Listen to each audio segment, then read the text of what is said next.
Brought to you by Penguin.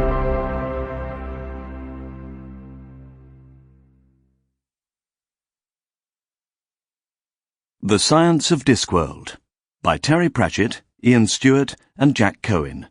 Read by Michael Fenton Stevens and Stephen Briggs. The story starts here. Once upon a time, there was Discworld. There still is an adequate supply.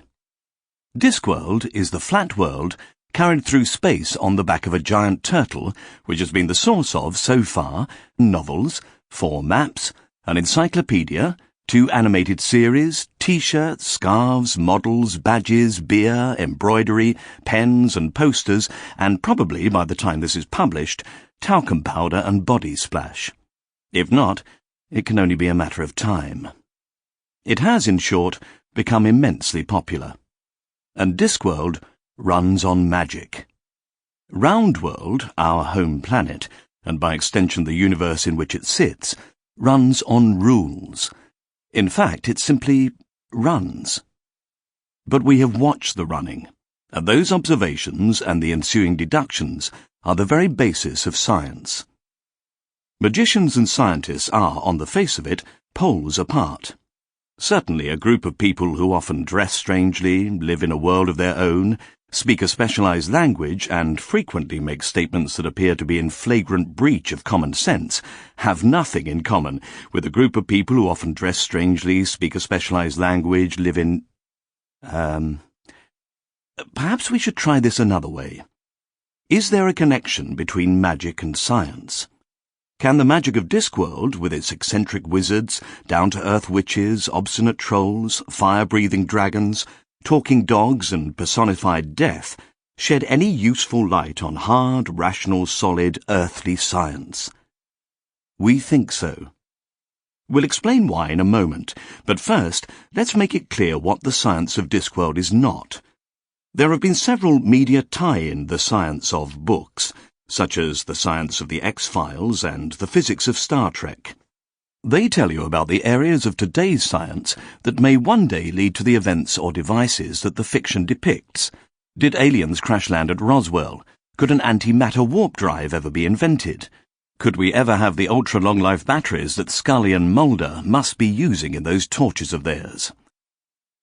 We could have taken that approach.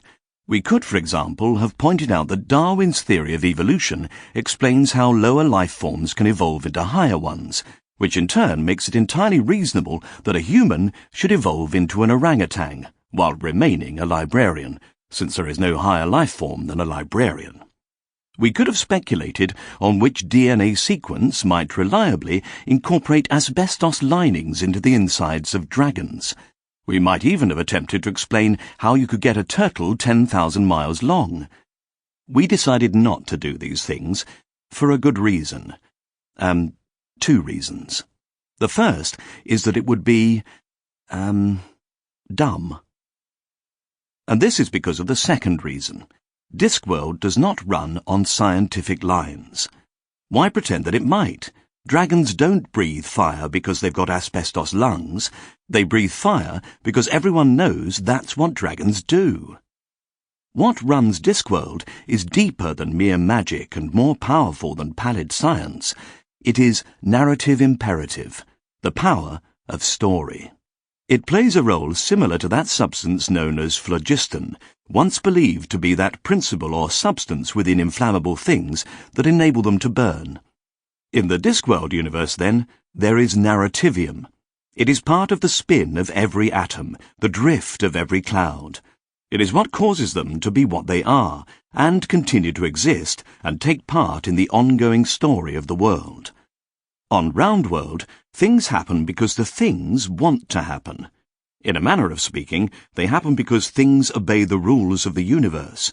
A rock has no detectable opinion about gravity. What people want does not greatly figure in the scheme of things, and the universe isn't there to tell a story. With magic, you can turn a frog into a prince. With science, you can turn a frog into a PhD, and you still have the frog you started with. That's the conventional view of round-world science. Sample complete. Ready to continue?